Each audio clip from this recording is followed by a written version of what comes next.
आप खुद अपने पुराने एग्जाम्पल देख लें कि आपने अपने आप को, अब जब पिछले साल G20 समिट हुआ था जो कि बड़ा रूटीन सा था, अब इस साल कहीं और होगा, अगले साल कहीं और होगा।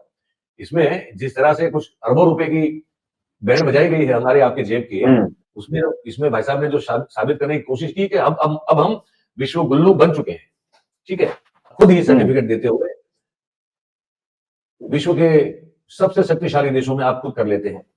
कहते हैं कि विश्व में हमारा डंका बज रहा है। हालांकि पासपोर्ट की हालत इतनी खराब हो गई है पिछले 10 साल में कि हम कुछ 83 या 93 पे पहुंच गए हैं शायद रैंक में, पासपोर्ट क्रेडिबिलिटी में।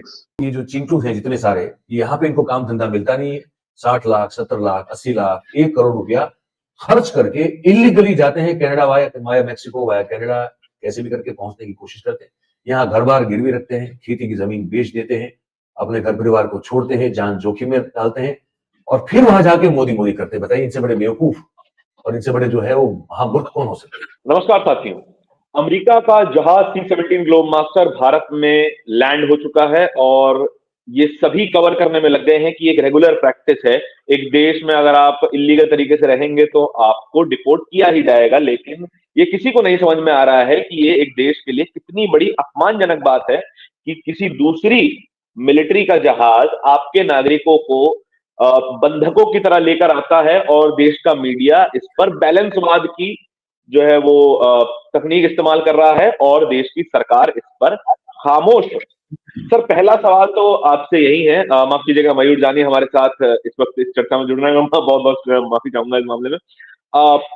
सर, पहला सवाल तो आपसे ये है कि अब कहां गया नरेंद्र मोदी का 56 इंच का सीना कि कोलंबिया जैसा देश अमेरिका के सामने खड़ा हो सकता है, लेकिन भारत जैसा मजबूत राष्ट्र अमेरिका के सामने नहीं खड़ा हो पाया।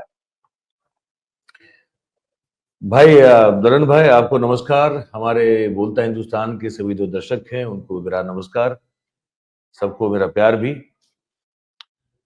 देखिए दरण भाई, बड़ा सीधा सा एक इसमें मामला है, समझने के लिए ज्यादा इसमें कुछ जटिल नहीं है। ये कोलंबिया के जो मुखिया हैं उनकी मजबूरी नहीं है कि उनका कोई अदानी भी हो, उनके पास अदानी नहीं है, समझिए। तो गौतम अदानी नहीं है, फिर और दूसरे जो वेस्टेड इंटरेस्ट हैं वो उनके वहां पे कोलंबिया के राष्ट्रपति के नहीं होंगे, ये मैं मान के चल रहा हूं, इसलिए क्योंकि कोलंबिया ने वो हिम्मत दिखाई और जो अमेरिका का मिलिट्री प्लेन था वो वापस भेज दिया। वो कहा कि ये हम लैंड करने देंगे। अगर वो शायद कमर्शियल फ्लाइट होती तो हो सकता है वो हाँ कर देते, क्योंकि ये जो जेस्चर है इसको बड़ा समझना जरूरी है। आप डिपोर्ट करते हैं किसी को, भाई आपको हक है, आपके देश, आपकी सोवेरेनिटी, आपका जुरिडिक्शन, आपका न्याय तंत्र, आपका कॉन्स्टिट्यूशन, तो सब कुछ आपका होता है।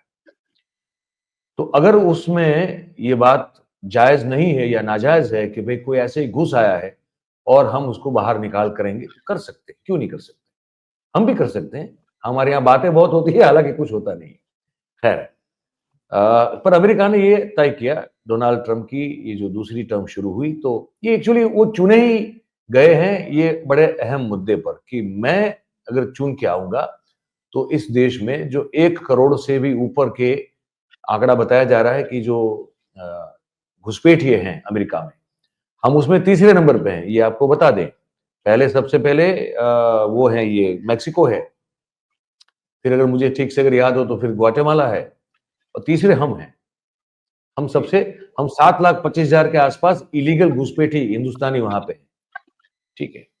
तो उसने कहा कि भाई मैं इसको साफ करूंगा, ये कचरा है। कचरा नहीं कहा, ये कहा कि ये क्रिमिनल है, ये अमेरिकन अमेरिकन सोवरेनिटी पर हमला है इनका, ये हमारी नौकरी खा जाते हैं, ये यहाँ पे आके इलीगल एक्टिविटीज करते हैं, ये इस देश को बर्बाद कर रहे हैं। तो ये अमेरिका के खिलाफ वॉर क्राइम है। क्या है? War crime. तो वॉर क्राइम में अगर आप किसी को डिपोर्ट करते हैं तो वहां आप मिलिट्री संसाधनों का इस्तेमाल करते हैं, वहां आप कॉमर्शियल चीजें इस्तेमाल नहीं करते।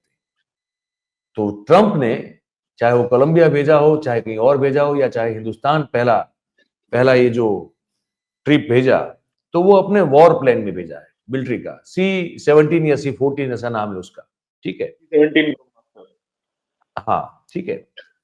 4 करोड़ रुपया खर्च किया भाई साहब, एक ट्रिप में 4 करोड़ रुपए, 4 करोड़ हमारे इंडियन करेंसी के हिसाब से मिनिमम खर्च हुए हैं। और ऐसे तो कह रहे हैं कि अभी और बहुत सारे कुछ कुछ लाख में लोगों को भेजा जाएगा। And Trump is ready to spend money, but Trump wants the America clean and clear out of illegal immigrants.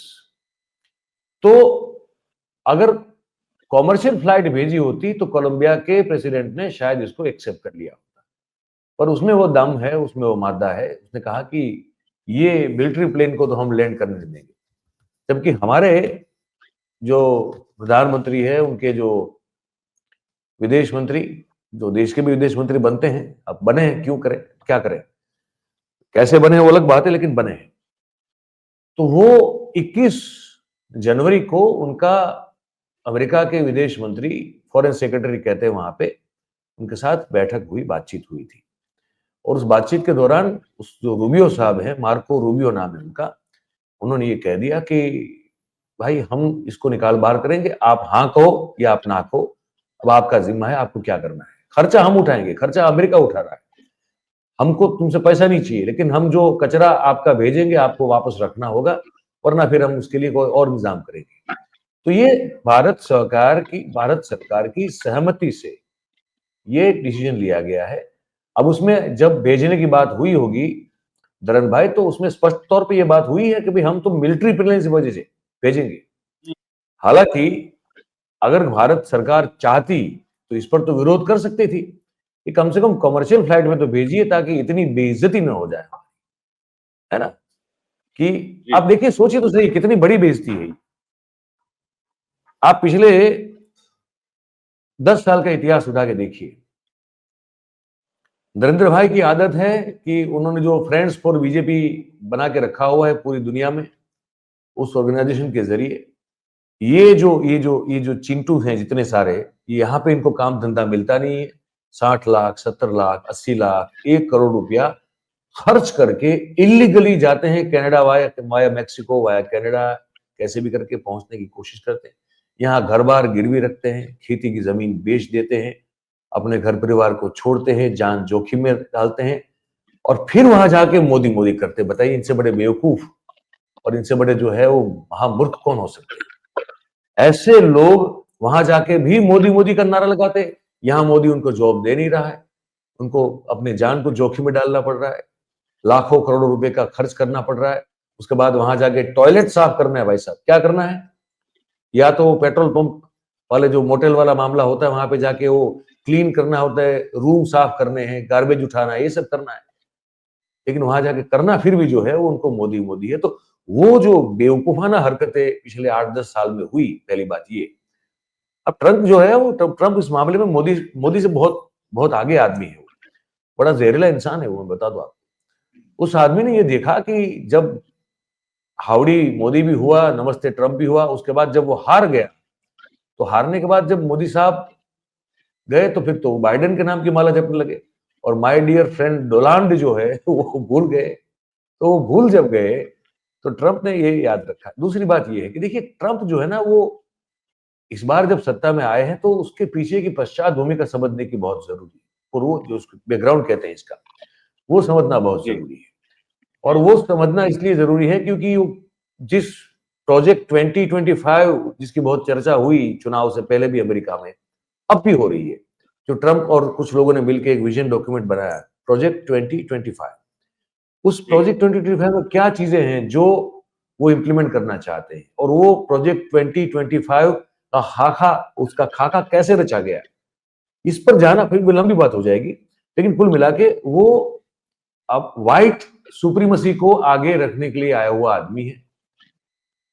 जो गोरी चमड़ी है वही सुप्रीम है अमेरिका में। पहले बाहर से आए लोगों को भगाओ, पीले रंग को भगाओ, ब्राउन कलर को भगाओ, जितने भी बाहर के उस सबको भगाओ, फिर अंदर जो अमेरिका के अंदर जो होगा वो खेल आपको शायद 2 साल बाद देखने को मिलेगा।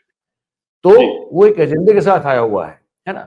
तो नेशन फर्स्ट या अमेरिका फर्स्ट की बातें ठीक है, करना वो कर रहे हैं, ठीक है, लेकिन अलग एजेंडा उनका जो मुझे समझ में आ रहा है, और कुछ दोस्त जो मेरे बैठे हैं अमेरिका में, उनको समझ में आ रहा है, वो ये कि भाई बेसिकली व्हाइट सुप्रीमसी अमेरिका के अंदर पहले वो स्थापित करना चाहते हैं। तो हम जैसे लोगों की जगह कहाँ है वहां पे?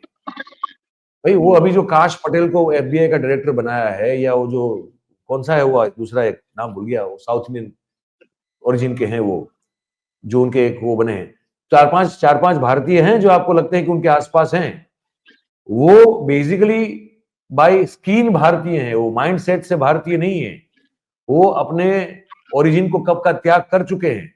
हम यहाँ बैठ के खुश हो रहे हैं कि वाह, हमारा हमारा गुजरात का आदमी जो है FBI का डायरेक्टर बना है, तो क्या उससे क्या फर्क होगा, क्या होगा उससे? तो ये सोच का दिवालियापन हमारा हो चुका है। इससे बड़ा अपमान ये पहली, आज ये अच्छा, ये अपमान की शुरुआत है, ये भी लिख के रख लीजिए आप। ये जो अपमान हमको आपको लग रहा है ना कि मिलिट्री प्लेन में भेज दिया, क्या कह रहे हैं? मतलब इसके अलावा भी अभी बहुत कुछ होना बाकी है बहुत अपमान कुछ के लिए। बहुत कुछ होना है अभी, तो देखिए अभी तो जी ये तो शुरुआत है। जी जी।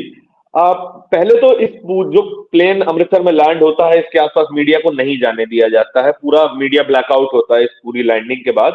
और मीडिया से बात कर, जब वो लोग बाहर आ जाते हैं, मीडिया से बात करते हुए हरविंदर सिंह बताते हैं कि 40 घंटे तक हथकड़ी में रखा गया, बाथरूम नहीं जाने दिया गया, और मतलब जद्दोजहद मची रही। ये जो इनह्यूमेन रवैया अपनाया गया है अमेरिका की ओर से भारतीयों के प्रति, उस पर भी शांति है। चलिए प्लेन लैंड हो जाने दिया, लेकिन कम से कम इंसानियत जिंदा रखी है। भाई वॉर क्रिमिनल्स को कैसे लाया जाता है, हम्म आप समझिए ना। वॉर तो मिलिट्री प्लेन का मतलब क्या बचा फिर, हम्म धरण भाई? जब आपको मिलिट्री मिलिट्री प्लेन में लाया जा रहा है, लश्कर के विमान में लेके जाया जा रहा है, तो वहां तो बैठने की व्यवस्था यही है। वहां आपके पांव में और हाथ में जो है हथकड़ियां लगाई जाएगी, पांव में बेड़ियां डाली जाएगी, और जो वॉर क्रिमिनल्स को जैसे छोड़ा जाता है वैसे छोड़ा जाएगा। तो देखिए भाई साहब, इस जब लश्कर के विमान का उपयोग हो और इस तरह से किसी को छोड़ा जाए, तो प्रोटोकॉल यही है इनका, और क्या करेंगे? युद्ध सही कैदी बात। को जब रिपोर्ट होता है या अदला बदली होती है, तो ऐसे ही तो होती है।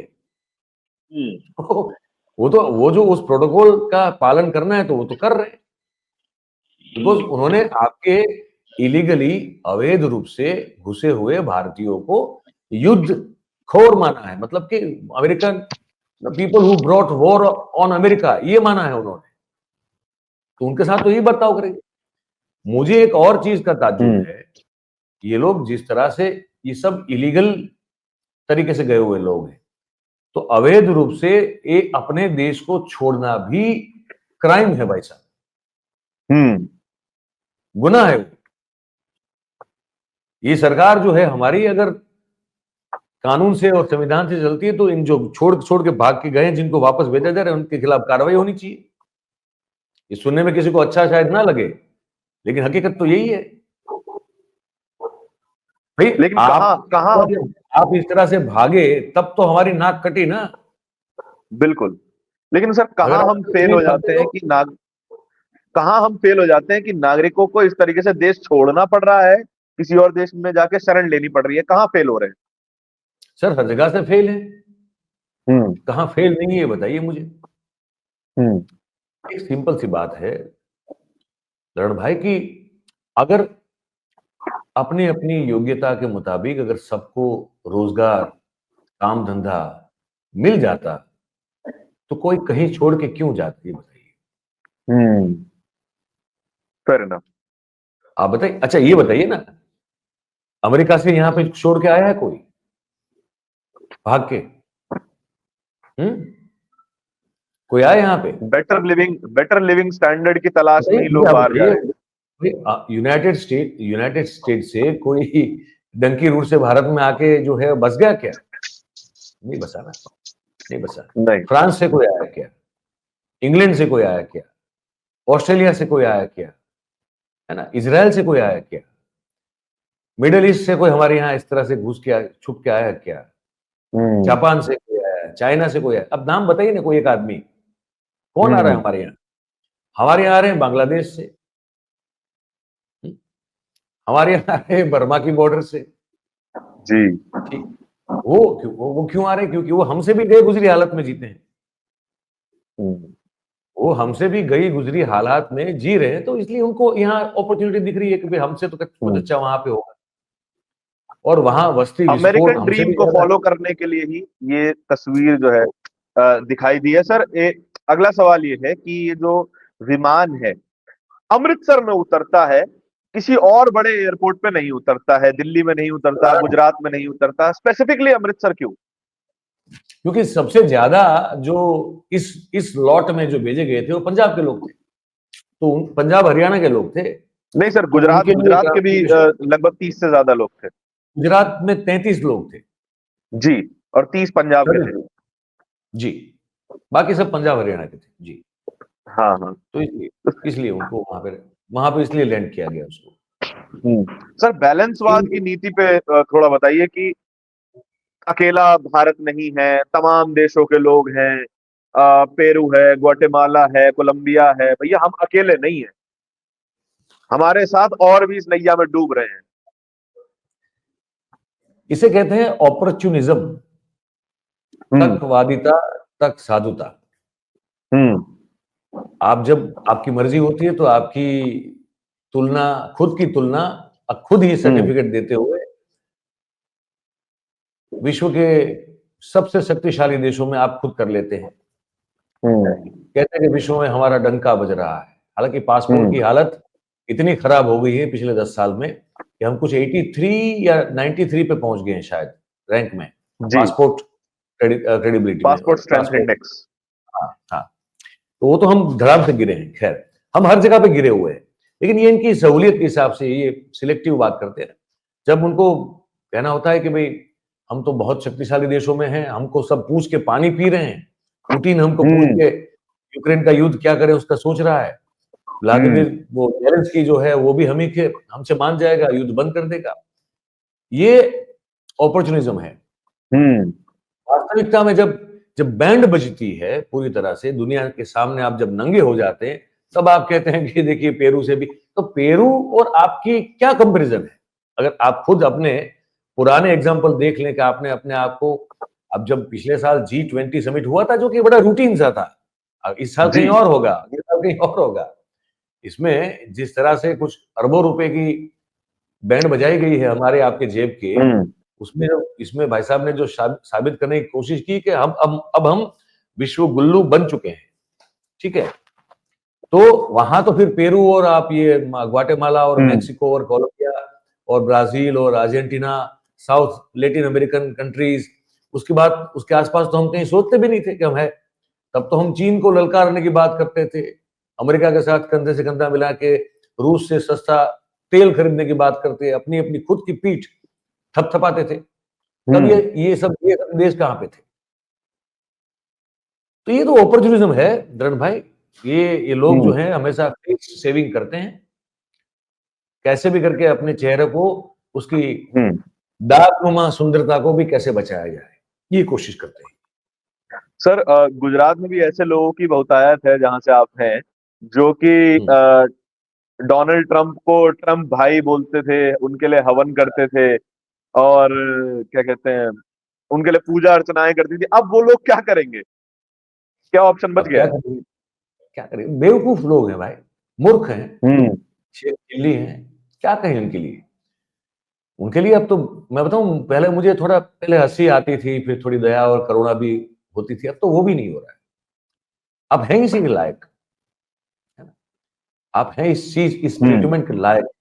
आपने साबित कर दिया है कि आपको जूते ही पड़ने चाहिए।